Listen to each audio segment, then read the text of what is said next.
welcome to the Chile Today podcast. I'm Bethany Francis. And I'm Lenny Kluge. We're two immigrants living in Chile talking about Chilean news, cultural events, travel, business, and more. If you want to support our podcast, check out our Patreon at www.patreon.com/The Chile Today Podcast. That's one word. www.patreon.com/The Chile Today Podcast.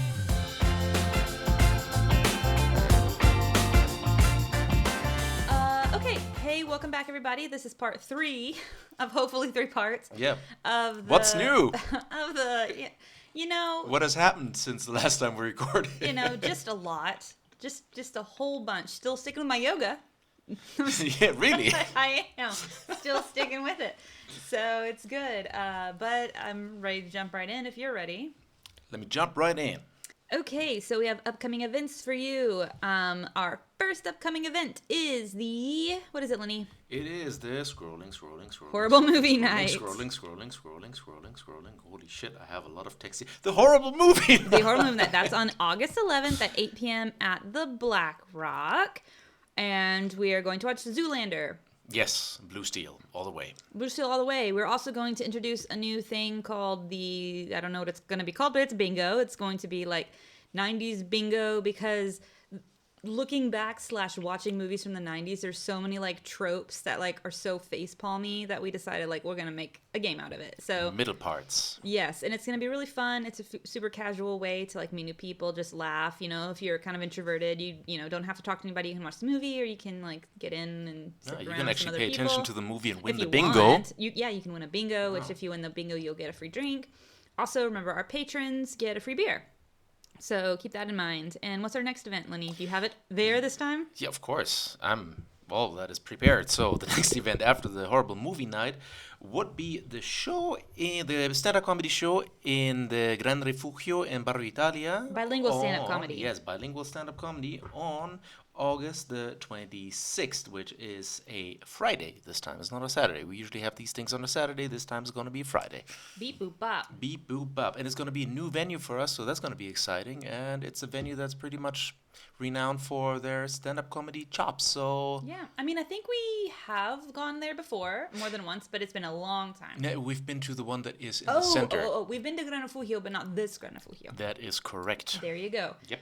And then the last event is a new event, and it's going to be an English book exchange, and that's on August 30th at the Black Rock Pub. All of these events are going to be up on our Instagram or the Chistolas Instagram, which is technically the organization putting them on. That's at the Chistolas or at Chile Today Podcast, with the addresses on all those kinds of things. The English book exchanges, you bring in a book in English and you're going to exchange them. We're going to play a game to kind of like get how we're going to exchange it and everything like that. And it's going to be a good time. And you can eat some food, drink a beer, and it's going to be really fun. That one's on, like I said, the 30th of August at the Black Rock Pub. So if you want more info about any of those things, then check out our Instagram or our Facebook. And all of those events are going to have special freebies for our patrons.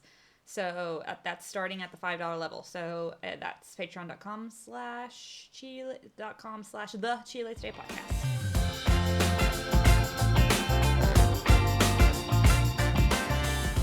First fake news we're doing.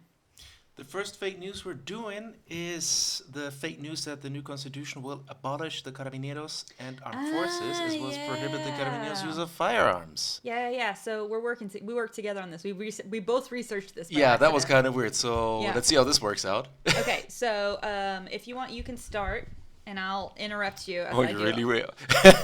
You so start, as usual, and I'll tell you that you're not finished. Okay. You need to keep going. Oh boy.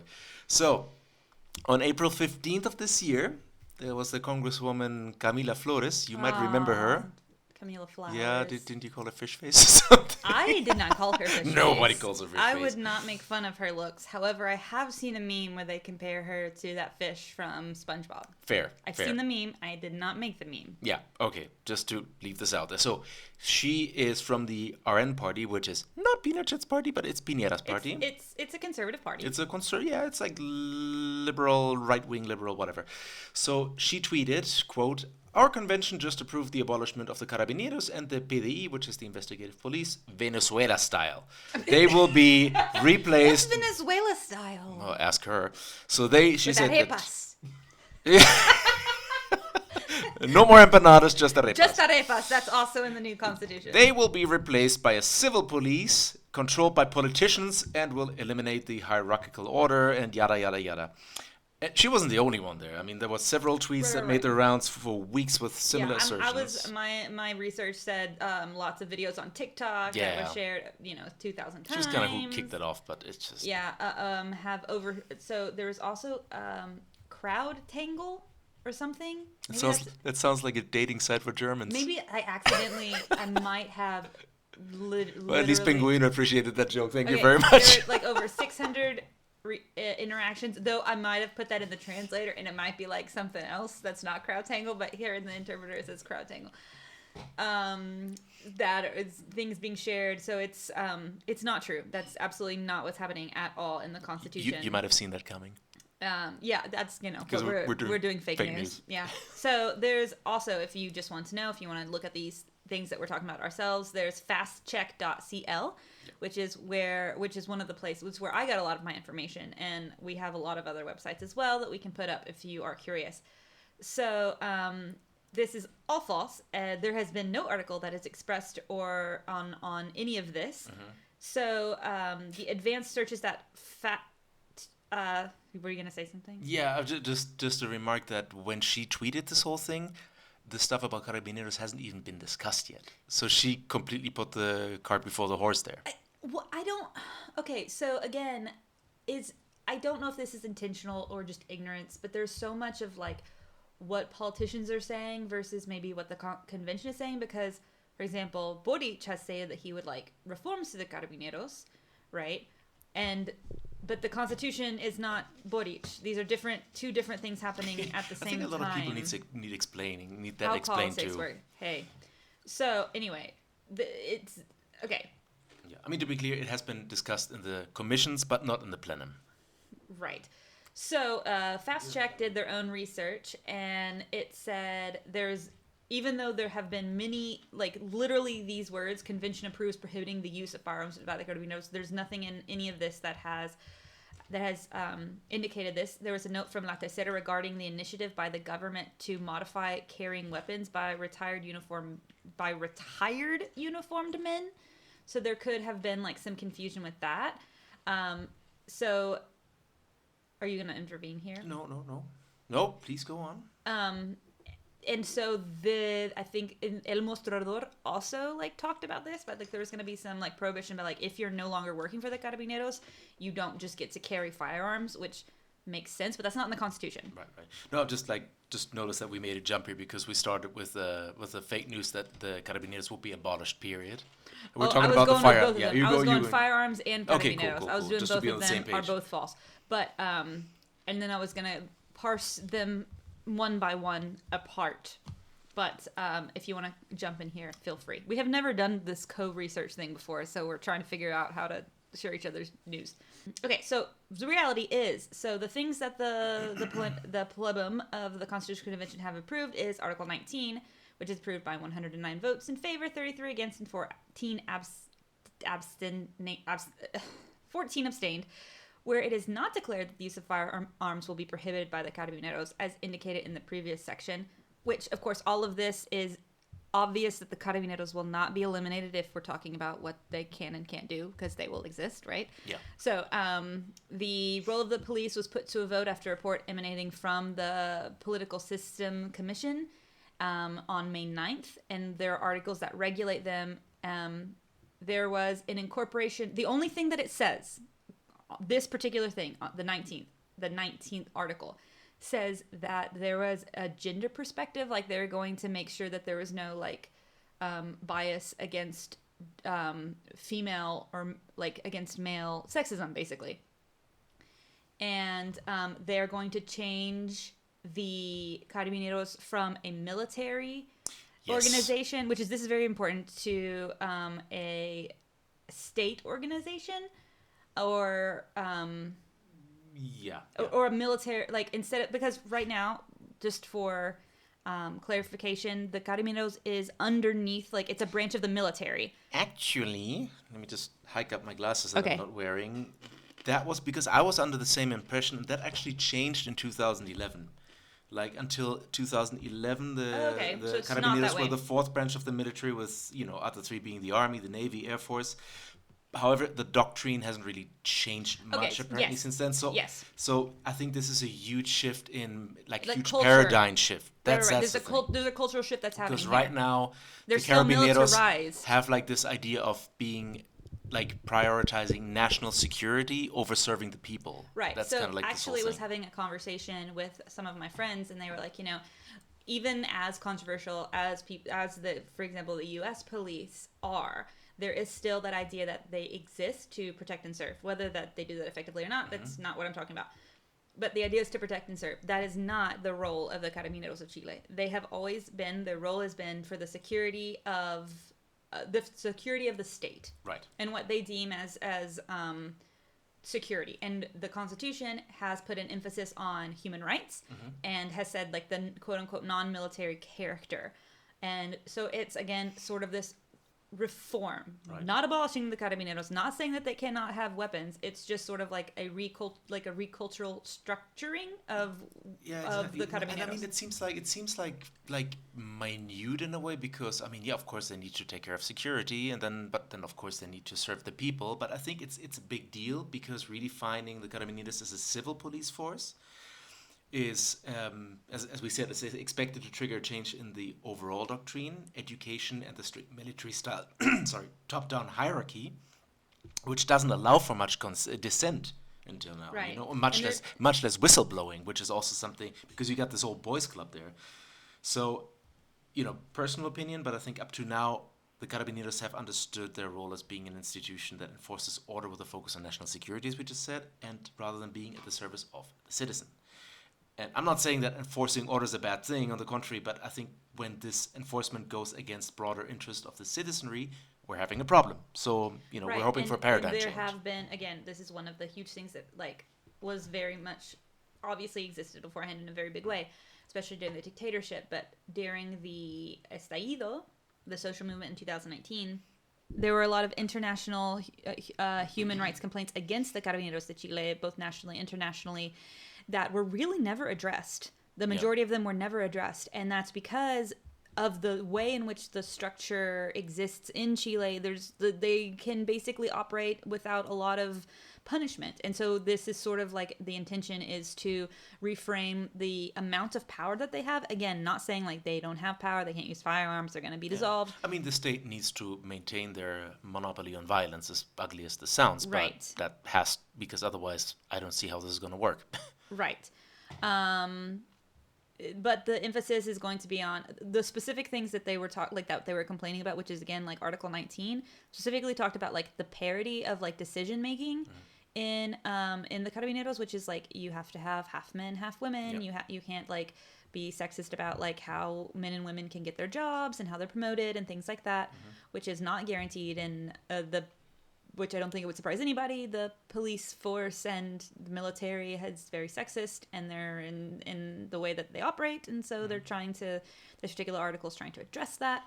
And actually, apart from that, from the introducing parity, there's another thing that they are going to introduce with the new constitution, is that members of the police force cannot belong to any political party or any kind of other organization with a political agenda. Trade unions. Which absolutely directly contradicts what Camila Flores said, that she claimed that the police force will be quote unquote controlled by politicians. So this is much less going to be the case now. Right.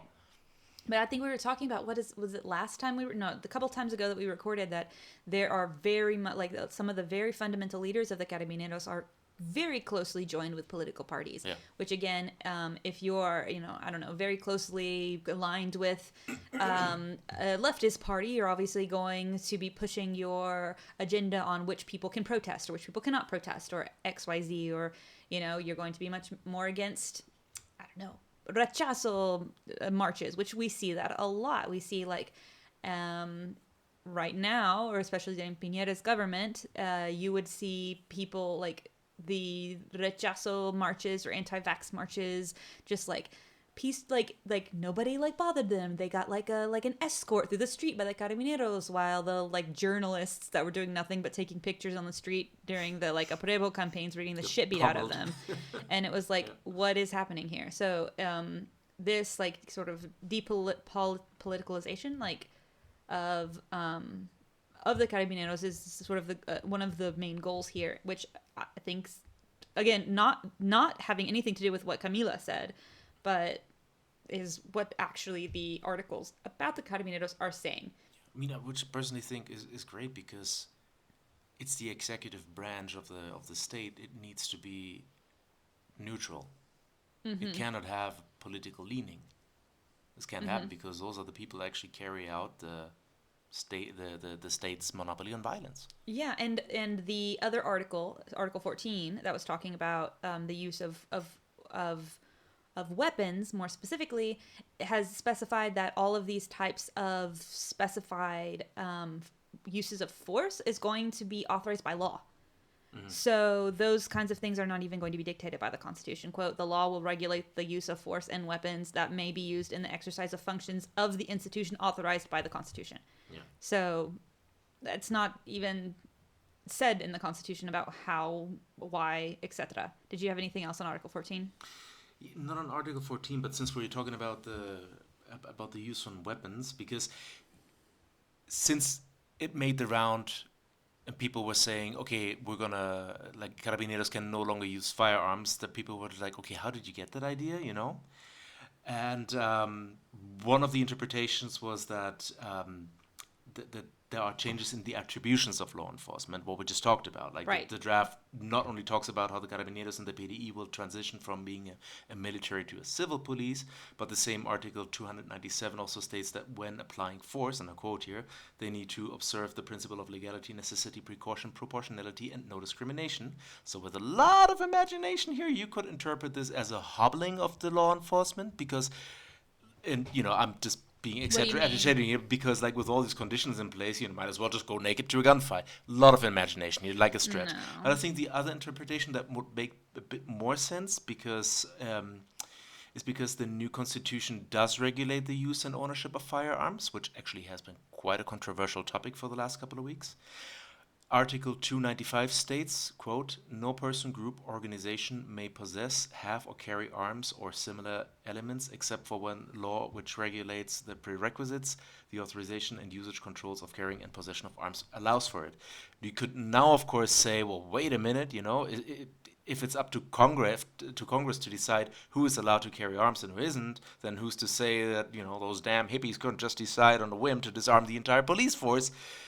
I mean, well, sure, in theory, but you would have to get the entire Democratic vote to right. be in Congress that would then vote that, And which also, would be the choice of the people at that point. Yeah, and also, why would they do that? But they wouldn't do that. But because again, especially since Article 295 also made clear that the state is the only one who has the absolute monopoly on violence. Again, you know, and how would you enforce the law if you can't back up your authority with a threat of violence in the worst case? But even so, there's not a single police force on earth who doesn't have the ability is not allowed to use, carry firearms.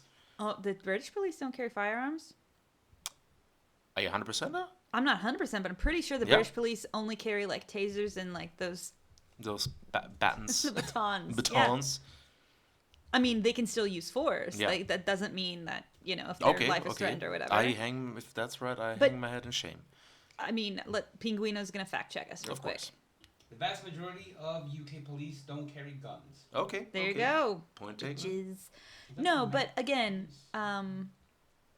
so what I think is important to reiterate here is if you have people voted into Congress and then those people that are representatives of the people decide to completely remove the weapons from the carabineros, which would never happen, it's still the vote of the people, which should be what the Constitution, again, is a framework that allows for the people to have a say in what they want. If that's what the people want, if the people want to wear purple hats every single day for the rest of their lives, and you get a bunch of people in Congress that are like, hey, yes, we're all going to wear purple hats forever, you know what? It's your right to take off your purple hat. But you know what? The Democratic... You got to put on a raspberry beret, I'm saying, man. If you believe in democracy, you got to allow a constitution to be a framework and not a dictator dictatorship-produced document that can't be changed. And I'm seeing a thread, like a thread with a D here. A thread here, because a lot of these fake news that we've been talking about, like all these, the fear-mongering behind that, is not 100% wrong. It's just very unlikely. We're like, well, this could happen. And Because it's like, Constitution yeah, should be open right. to interpretation. It's Like, just that's like, the point. sure, Yeah, yes, you're right. this could happen. This is very, very, very unlikely, but you're not wrong. So, of course, this is like an easy tool to use if you really Yeah. want to scare people off. Again, as we've previously said, the problem with, I feel like I'm saying it some blue in the face, the problem with the current Constitution is that the citizenship who votes democratically continue to vote and to pass things and to want to pass things that then get shot down by the Constitutional Court because they're unconstitutional, because the Constitution that we actually have right now does not allow for certain things that the citizenship wants because it's too restrictive. For example, there is no way that abortion could be legal in Chile. There's no way because the current Constitution gives rights to unborn children. Yeah. And so there is no way, no matter how many times you go to the streets, no matter how many times it's democratically voted, no matter how many times Congress wants to do it, it cannot happen. And the same thing with water rights, the same thing with a lot of things that the Chileans want to change. They don't have an option. And that is not okay for a democratic society. If you don't want to live in a democracy, that's okay. Like, admit that to yourself. You would rather live in a dictatorship where you are deemed things that happen and don't happen, and you get to make those decisions. Okay, be real about it. But if you want to live in a democracy, you have to have a document that is living and able to change according to what the citizenship wants and what they vote on. And I'm off my soapbox now. Anyway. Thanks for coming to my TED Talk. Since we're talking about the Carabineros, because asserting that the Constitutional Convention will abolish law enforcement doesn't seem outlandish enough. I got another one for you here. It was actually before this whole thing about the Carabineros made the rounds. There was a tweet that went viral on social media in February this year that said, quote, "I regret to inform you that this morning the Political Systems Committee of the Constitutional Convention has approved the abolishment of the armed forces, which will be replaced by a, quote, peace force without arms of any kind and a mission scope which is reduced to basically community support." And this was Honestly, that sounds awesome. Can I but- just say? I mean, it's not what happened, but that sounds nice. Well, yeah, if every country did that, great. But this was just like, I mean, it's pants not on true. fire level news because, I mean, you can't They- even they say don't want you murder can't in even the say that streets there was anymore. something that they also tried to misconstrue because that day, first of all, that day the committee wasn't even in session. Up to that point, the Constitutional Convention hasn't even talked about the armed forces at all. And the only thing related to this was a popular initiative that was submitted to the committee Where a do few people weeks get this before. information from? Oh yeah, I got that. So it was there was only a popular initiative that was submitted to the committee a few weeks before that actually did propose dissolving the armed forces and replacing them with a so-called peace force. But that proposal wasn't even able to get enough sponsors, so didn't even make it into the committee, so let alone was voted on. So that was just like that didn't even make the first of like 4 hurdles. And this guy was just like, this is gonna happen. So we're just gonna, defend ourselves against possible invaders with sticks and stones. Okay. Which So is- again, so police force versus, okay, whatever. Fine. Whatever. You can have your weapons. Great. Because, Chile's has to be super protected against all those invaders that we have coming in on all sides. I mean, I think, you could make the case that you might want to have an armed army for deterrence. I mean, we could say we have an army. I'm all about that. Like, oh, It was like, an just army. don't tell anybody we don't have any. Don't tell me. I mean, because literally, what do they do? Am I the only one who thinks about the Simpsons episode right now with the aliens? Where they took away the weapons and I am sticks not and 100 stones? like you. Jesus. I mean, where are we going? Well, I'm done with the Carabineros. Okay, so what I got next for you, my friend, is there is some fake news going around that says people convicted of murder can be candidates, like presidential candidates or like diputados or whatever in the new constitution, which is false. So on social networks, it was shared that, quote, people convicted of homicide may be candidates according to the constitution. So fastcheck.cl says this is false because the constitutional proposal establishes disqualification for public article in 172 within which homicides would be included. So, like, there are different reasons why you would be disallowed to run for public office. Homicide is in one of them. But, okay, so this phrase was said by the constitutional lawyer Sebastián Soto on the program Constitutional Radiography on Channel 13, where he pointed out that also during his a sentence, a murderer could be a candidate from prison because he has not lost his citizenship. So I have many things to say according to this. This person, who apparently is a constitutional lawyer, where'd he fucking study? Citizenship does not Like equal University? rights to vote. Like, it doesn't equal rights to vote. And anybody in the U.S., again, because that's where I was raised, that's why I'm putting this in here, knows that. Like, people in prison in the U.S. don't get the rights to vote. They're still citizens, but they lose their rights because of that's, not that I agree with that, but that's the way that it works there. And it works this way. And you can still vote as somebody in prison in this country, but you cannot run for office. These are not the same things. These are different things.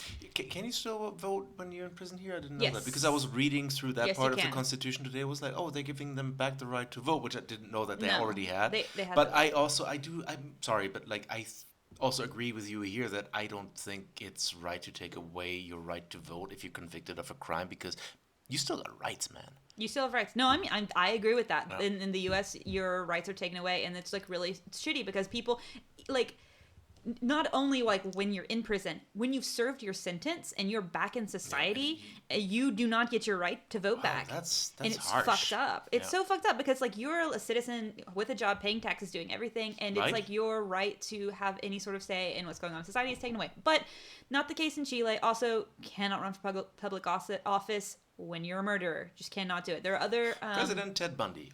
yeah, you know. So he was wanting to run for office. So that's You the thing. did? He wanted to. He was in law school, and he actually was supporting all of the Republican candidates in California and in Utah. So he was a Republican. Do with that as you wish. So I'm looking at you, Ted. I'm looking at you, Who's Ted Lasso. Oh no, I love him. So all of this information that Sebastián Soto shared was completely false. Anybody would be disqualified according to Article 172 of the new Constitution. So it is mentioned in the new Constitution that you can, like, explicitly, you cannot vote under certain things. Murder being convicted of a murder being one of them. Now, can I say we did have a presidential candidate who was, if he had entered Chile, would have Sebastián Sichel. No, not You're Sichel. talking about Parisi. Parisi, fuck. Yeah, Parisi, see? Fake news. Parisi, like, he was not allowed to come back to Chile because he had not paid his child support, and he still ran for president. But that would have disqualified him because of the... Like, I don't know Yeah. if not paying your child support... I don't know, yeah, that's would, why I was... I'm not saying that. I'm just saying, like, we had... in the previous laws, he could have no problem. No, but he would have been arrested. Like, that's the thing, is this motherfucker still ran for president, would have been arrested if he came... For not paying child support, which doesn't... No, I'm not saying that. Okay, you know, like, I'm not saying that. I'm not saying that he okay, murdered sorry. somebody or he was At the disqualified. very least, it wouldn't be a good look. Yeah. I'm trying to say, like, it's like this human being that would have gotten arrested had he come on Chilean soil was still running for office. Like, no, he didn't kill anybody. I'm not saying he killed somebody, but he was still allowed to run for office. Can you imagine this guy landing and then being handcuffed? It's like, vote for me. He's like, yeah, shut up, get in the car. He still got a lot of fucking votes in the primaries. After during the election, they passed a law specifically making it illegal for people who own Yes. child support to be Good. candidates. I I mean, think they again, called it pay your Parisi child law. support. He's a rich motherfucker. Pay your child support. And then, meanwhile, during the elections, he had another kid. So there's that. Yeah. So it made me think, like, again, I don't know, like, people don't like. Again, this was a constitutional lawyer, and again, this is my own supposition, right? I'm making up a thing in my head where I'm like, I wonder if. So, okay, a lot of lawyers who are constitutional lawyers study constitutional theory in the United States because, like, that's where, like, there's certain places in which you study certain types of law because that's where, like, the most prevalent places to teach them. And so the United States is one where a lot of people go to study constitutional law. And so I wonder, giving this Soto person the benefit of the doubt, if he studied constitutional law in the U.S. and, like, just assumes things are the same here. I don't know, like... Yeah, that's again, a big you assumption, shouldn't. but- Like, Yeah, but, you know, you gotta explain this shouldn't. away somehow because... I don't know. just don't. Again, You don't want to accuse him of malevolently malevolently thank trying you. to My tongue do is in a something. twist. I mean, Yeah. maybe he is, and maybe people are just evil like that. But it's just like you're a constitutional lawyer and you're putting out incorrect information on the internet.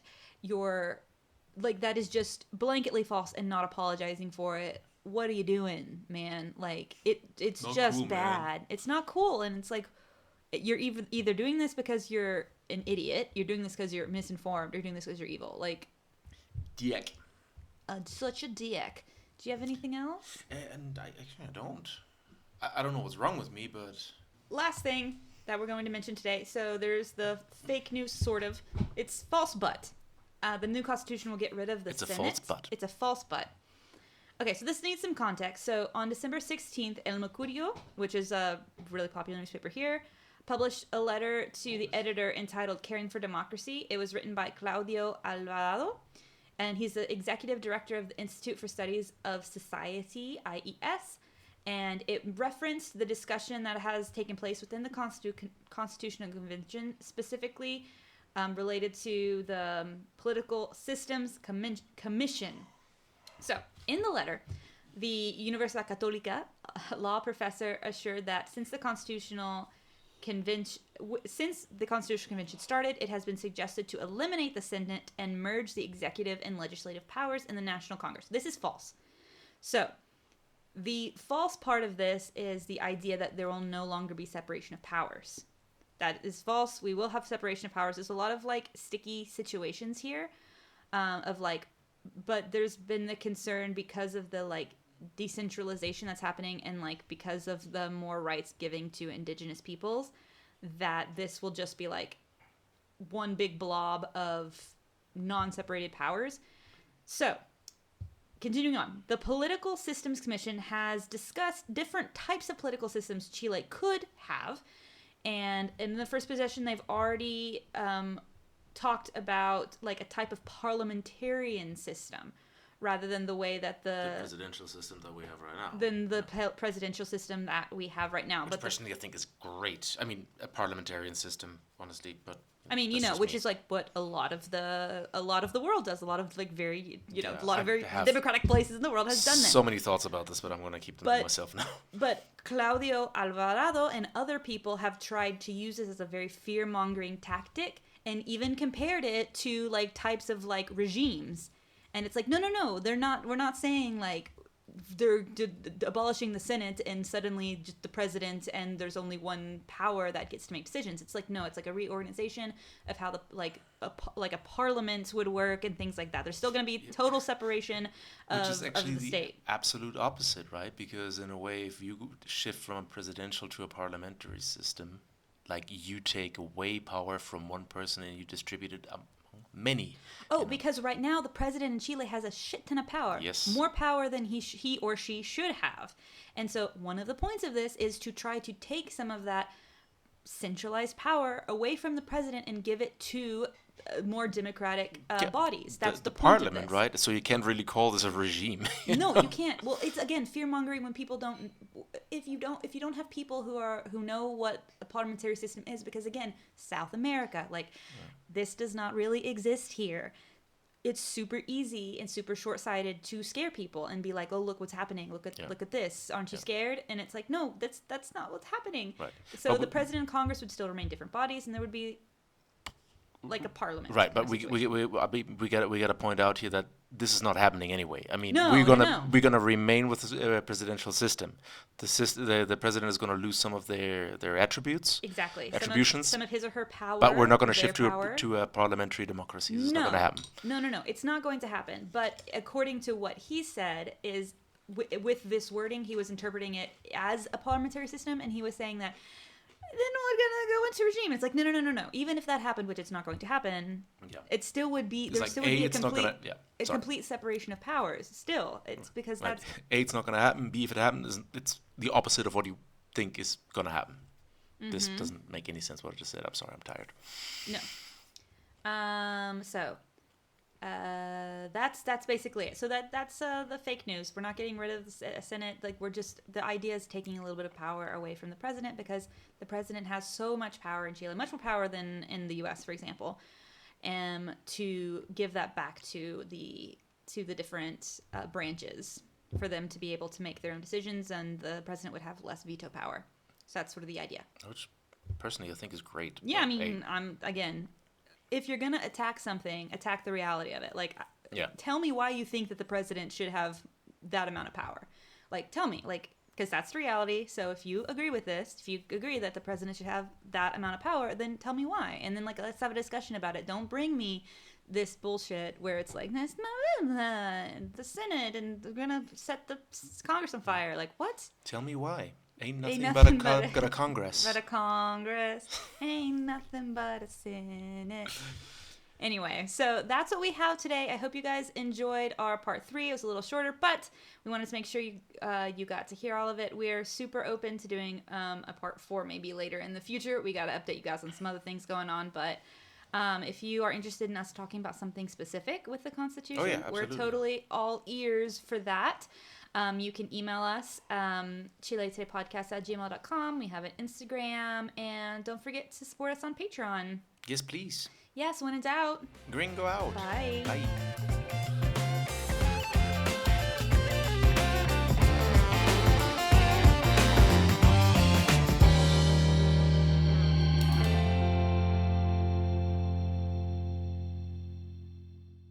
The Chile Today podcast is hosted by Leonard Kluge and Bethany Francis and produced by Diego Pinguino Rivera. For more information on the news topics you heard today, check out chiletoday.cl.